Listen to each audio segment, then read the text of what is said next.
రామ్మూర్తి, లత ప్రేమించుకున్నారు. ఇద్దరూ కేంద్ర ప్రభుత్వ ఉద్యోగస్తులు. ప్రేమ విషయం వారిద్దరికీ తప్ప మరొకరికి తెలియకుండా ఆ రోజుల్లో జాగ్రత్త పడ్డారు. కాని శారీరకంగా చాలాసార్లు చేరువయ్యారు. వారిది కులాంతర సమస్య అయింది. పెళ్లికి ఆటంకమేర్పడింది. రామ్మూర్తి మేనమామలకు లత విషయం తెలిస్తే ఆమె ప్రాణానికే హాని అని భయపడ్డాడు. ఆమెను పెళ్లి చేసుకోలేనని క్షమించమని వేడుకున్నాడు. ఆమె క్షమించింది. లత వెనుక ఎవరూ పెద్దవాళ్లు లేరు, ఒక్క అమ్మమ్మ తప్ప. పరిస్థితిని గమనించి తాను ఒక దురదృష్టవంతురాలిగా భావించి మౌనంగా ఉండిపోయింది. ఊరు మారిపోయింది. రామ్మూర్తికి తల్లిదండ్రులు, మేనమామలు చూసిన సంబంధంతో పెళ్లయింది. లతను ఎప్పుడో ఒకసారి గుర్తుచేసుకోవటం తప్ప ఏమీ చేయలేకపోయేవాడు. రామ్మూర్తి దంపతులకు పాప పుట్టింది. 10 ఏళ్లకు కాపురం సజావుగా సాగింది. తర్వాత అతని భార్య క్యాన్సర్తో చనిపోయింది. చనిపోతూ తమ కూతుర్ని డాక్టర్ని చేయమని కోరింది. రామ్మూర్తి అలాగే అన్నాడు. అతని తల్లి, తండ్రి, మేనమామలు అందరూ గతించారు. పాపని మాత్రం ఆమె అమ్మమ్మ, తాతయ్య దగ్గర ఉంచి చదివించసాగాడు. భార్య కోరిన కోరిక అతన్ని వెంటాడసాగింది. ఈ గుమస్తా ఉద్యోగంతో ఆమెను పెద్ద చదువులు చదివించడం అసాధ్యం అని గ్రహించాడు. అలాంటి సమయంలో పాతమిత్రుడు సూరి కనిపించాడు. అతను ఎమ్మెల్యే. అతని తండ్రి పెద్ద రాజకీయ నాయకుడు. మంత్రిగా చాలా కాలం పనిచేశాడు. ఆయన మరణంతో సూరికి ఎమ్మెల్యే సీటు ఇప్పించి బై ఎలక్షన్స్లో గెలిపించింది అతని పార్టీ. అప్పటికి అతని వయస్సు 4 పదులు దాటాయి. సార్, మా అమ్మాయిని మెడిసిన్ చదివించాలనుకుంటున్నాను. అందుకు మీ సాయం కావాలి. నేను వాలంటరీ రిటైర్మెంట్ తీసుకుంటాను. కొంత పెన్షన్ వస్తుంది. మిగతాది మీరు చూసుకుంటే చాలు. నేను మీకు అన్ని విధాలా ప్రచార సాధనంగా ఉంటాను. ఉపన్యాసాలు రాసి పెడతాను. సమస్యలకు పరిష్కారం ఆలోచించి పెడతాను అన్నాడు రామ్మూర్తి ఎమ్మెల్యే సూరిని కలిసి. సూరికి రామ్మూర్తి బాగా నచ్చాడు. పాతమిత్రుడైనా హద్దులు మీరకుండా మర్యాదగా ఉండటం అతడ్ని ఆకర్షించింది. సర్ అని పిలవకయ్యా రామ్మూర్తి అన్నాడు ఎమ్మెల్యే సూరి. సర్ మంచి పదం. మీ హోదాకు భంగం రాకూడదు. మీరు నా ఇంట్లో మనిషి కాదు, పబ్లిక్ ఫిగర్. ఆ హోదా అన్ని చోట్లా చూపించాలి మీరు. అది తప్పనిసరి అన్నాడు రామ్మూర్తి. రాజకీయాల్లోకి రాకమునుపు సూరి కొన్ని వ్యాపారాలు చేశాడు. సంపాదన బాగా ఉండేది. తండ్రి ద్వారా కూడా కోట్ల ఆస్తి వచ్చింది. గతంలో సూరి కులాసాగా విలాసంగా బతికేవాడు. ఆడపిల్ల కౌగిలికి దూరంగా ఉండలేని పరిస్థితి అతనిది. ఎప్పుడైతే రామ్మూర్తిని పియ్యేగా పెట్టుకున్నాడో సూరి ఆ విలాస జీవితానికి దూరమయ్యాడు. చాలాసార్లు రామ్మూర్తి మీద కోపం వచ్చేది, అతను నూరిపోసే నీతులమీద.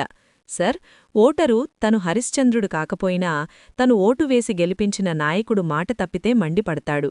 తాను తాగుబోతూ తిరుగుబోతూ అయినా తను ఓటు వేసి గెలిపించిన నాయకుడు చెడుగా తిరుగుతూ, తాగుతూ, వాగుతూ బయటపడితే మాత్రం అసహించుకుంటాడు. మంచి క్యారెక్టర్ ఉండటం నాయకుని లక్షణం. మనం మంచిగా ఉంటే సరిపోదు, మంచిగా కనిపించడం కూడా ముఖ్యం అన్నాడు రామ్మూర్తి.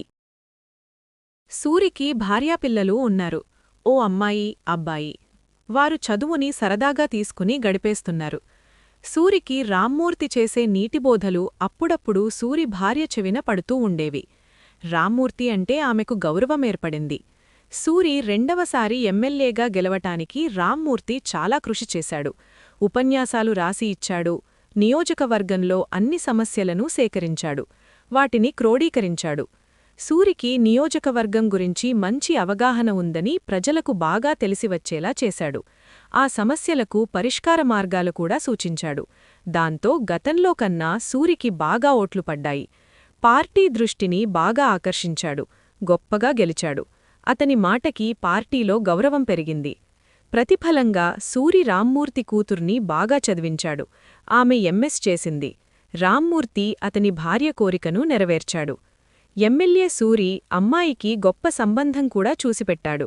పెళ్లి ఘనంగా జరగటానికి సూరి రామ్మూర్తికి బాగా సాయం చేశాడు. పెళ్లికొడుకు కూడా పెద్ద డాక్టరు. రామ్మూర్తి ఊపిరి పీల్చుకున్నాడు. తన బాధ్యత తీరినందుకు చాలా సంతోషంగా ఉంది అతనికి. కృతజ్ఞతగా ఎవరూ లేని సమయంలో సూరి కాళ్లకు దండం పెట్టాడు రామ్మూర్తి. సూరి కంగారుపడ్డాడు. రామ్మూర్తి, ఇట్లా చేసి నా కళ్ల వెంబడి నీళ్లు తెప్పించకు. నన్ను గొప్ప నాయకుడిగా నిలబెట్టింది నువ్వు అన్నాడు సూరి రామ్మూర్తిని కౌగిలించుకుని. రామ్మూర్తి కూతురు తనతో పాటు అమ్మమ్మా తాతయ్యను దగ్గర పెట్టుకుని చూసుకుంటానంది. రామ్మూర్తిని కూడా రాజకీయాలు మానేసి తనతో పాటు ఉండమంది. నాకు సాయం చేసిన మిత్రుణ్ణి వదిలిరాలేను తల్లీ, సమయం వచ్చినప్పుడు వస్తాను అన్నాడు రామ్మూర్తి. లత సిస్టం ముందు కూర్చుంది. కీబోర్డు మీద వేళ్లు కదులుతున్నాయి. రామ్మూర్తి ఆమె వెనుకగా నిలబడి ఆమె మెడ చుట్టూ చేతులు వేసి కౌగలించుకున్నాడు. వారిద్దరి మధ్య కుర్చీ వీపు భాగం అడ్డంగా ఉండిపోయింది. రామ్మూర్తి ఆ కుర్చీని వెనక్కి లాగాడు. తాను ముందుకెళ్ళి క్రింద కూర్చుని ఆమె ఒళ్ళో తలపెట్టుకున్నాడు రామ్మూర్తి. 10 నిమిషాల్లో అయిపోతుంది మూర్తి. రేపు ఉదయం వెళ్ళిపోతున్నావు కదా, సమాచారం తయారుచేసి నీకిప్పుడే ఇచ్చేస్తాను. పొద్దుటే నేను లేవలేను, నువ్వు లేవనివ్వవు అంది నవ్వుతూ. రామ్మూర్తి లేచాడు. ఆమెను గాఢంగా ముద్దు పెట్టుకున్నాడు. తరువాత పక్కమీద చేరాడు. 10 నిమిషాలు తరువాత సిస్టంని ఆపేసి లత రామ్మూర్తి పక్కన చేరింది. వారిద్దరూ గంట క్రితమే భోజనం చేసేశారు. లైటు తీసేసింది. రామ్మూర్తి కౌగిలిలో ఒదిగిపోయింది. రామ్మూర్తి గతంలో ఆమెను ఒకసారి అడిగాడు, ఇన్నేళ్లు పెళ్లి చేసుకోకుండా ఎలా ఉన్నావు? ఎవరినో ఒకర్ని పెళ్లి చేసుకోలేకపోయావా? ఏమో, నీ స్పర్శ, నీ కౌగిలి తర్వాత మరో మగాడిలో వాటిని ఊహించుకోలేకపోయాను. ఆ ఆలోచనే కంపరంగా ఉండేది. ఎలాంటి పరిస్థితుల్లో మొదట్లో నన్ను వదిలేసి వేరే పెళ్లి చేసుకున్నావో నాకర్థమైంది. నా ప్రాణానికి ప్రమాదమేర్పడగలదని భయపడ్డావు. అందుకే నీవంటే గౌరవం. అప్పుడతన్ని మరింత గట్టిగా హత్తుకుని ముద్దులు పెట్టింది. ఇప్పుడు రామ్మూర్తి చాలా సంతోషంగా ఉన్నాడు. ఆమెను సంతోషపెట్టాడు. సూరి ఆలోచిస్తున్నాడు. రామ్మూర్తిని తన ఎదురుగా కూర్చోమని అన్నాడు. రామ్మూర్తి, ఎన్నికలు దగ్గరపడుతున్నాయి. నేను 3ఓసారి నిలబడతాను. టికెట్ కన్ఫర్మ్ అనుకుంటున్నాను. టికెట్ రాకుండా కొన్ని ఆటంకాలు కూడా రావచ్చుననిపిస్తోంది అన్నాడు సూరి. అదేంటి సార్, అలాంటి అనుమానం ఎందుకొస్తోంది మీకు? ఈ నియోజకవర్గపు సీటు మీకు కాక మరెవరికిస్తారు? అడిగాడు రామ్మూర్తి. రామ్మూర్తి, నువ్వు గతంలోలా నాకు పనిచేయగలవా? అలాంటి ఆలోచన నీకు ఉందా? నాతో పని అయిపోయింది గాబట్టి వేరే వెళ్ళిపోతావా? అడిగాడు. సార్, బిత్తరపోయాడు రామ్మూర్తి. మీరు గెంటేస్తే తప్ప మిమ్మల్ని వదిలి వెళ్లను. అసలీ అనుమానం ఎందుకు కలిగింది? ఎవరో గిట్టనివాళ్లు మన మధ్య దూరాన్ని పెంచటానికి ప్రయత్నిస్తున్నారు అన్నాడు రామ్మూర్తి. రామ్మూర్తి, నీవల్ల తాగుడు తిరుగుడు అన్నీ మానేసి ఈ ప్రజాసేవ ఊబిలో ఇరుక్కుపోయాను. ఈనాటి రాజకీయాల్లో క్యారెక్టర్ ముఖ్యమంటావు. నాకు మడికట్టి ఇంట్లో కూర్చోబెట్టావు. కాని నువ్వు మాత్రం కామక్రీడల్లో మునిగి తేలుతున్నావు అన్నాడు సూరి రామ్మూర్తి కళ్లల్లో సూటిగా చూస్తూ. రామ్మూర్తి తలవంచుకున్నాడు. అంతా వాకబు చేశానయ్యా. నా దగ్గరకొచ్చిన దగ్గర్నుంచి గమనిస్తున్నా నీకు ఎవరితోనో సంబంధముంది. అది కాస్తా నిజమని తేలిపోయింది. హైదరాబాద్లో నువ్వు ఎవరితోనో తిరగటం కొందరు చూశారు. నిజం చెప్పు, నీలో ఇంకా ఎన్ని రహస్యాలున్నాయో ఎట్లా నమ్మటం? సూరి అడిగాడు. సార్, ఇప్పుడు నా కూతురు పెళ్లయిపోయింది. సమస్యలేమీ లేవు కనుక జరిగింది చెప్తున్నాను. నేను ఎవరితోనో ఉంటున్నానన్నది ఎవరో కాదు. ఆమె నా భార్య లత. నిజానికి నా మొదటి భార్య. మొదట్లో ఆమెను పెళ్లి చేసుకుందామనుకున్నాను. మా వాళ్లు బెదిరింపులతో ధైర్యం చెయ్యలేకపోయాను. వివాహానికి దూరమయ్యాము. మా తల్లిదండ్రుల బలవంతాన పెళ్లి చేసుకున్నాను. పాప పుట్టింది. 10 ఏళ్ల క్రితం మా ఆవిడ క్యాన్సర్తో చనిపోయింది. నాకు పిచ్చెక్కిపోయింది. ఆ సమయంలో లత వచ్చి నన్ను ఓదార్చింది. ఒళ్ళోకి తీసుకుని సేద తీర్చింది. ధైర్యం చెప్పింది. తను పెళ్లి చేసుకోకుండా అన్నాళ్లు అలా ఉండిపోయిన ఆమెను వెంటనే పెళ్లి చేసుకోవాలనుకున్నాను. ఇంట్లో చదువుతున్న కూతుర్ని పెట్టుకుని ఇప్పుడు పెళ్లి చేసుకుంటే ఆమె పెళ్లి ప్రశ్నార్థం కావచ్చు అంది. అయినా నేను వినలేదు. ఆమెను ఒప్పించి రిజిస్టర్ మ్యారేజ్ చేసుకున్నాం.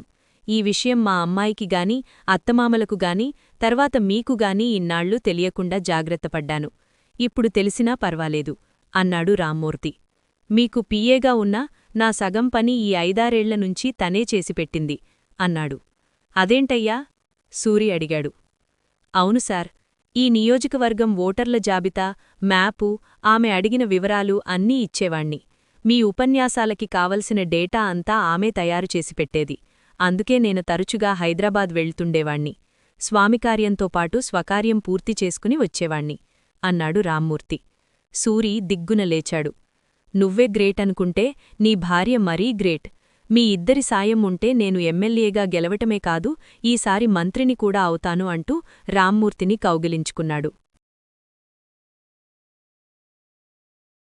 కథ నచ్చితే లైక్ చేయండి, మిత్రులతో షేర్ చేయండి.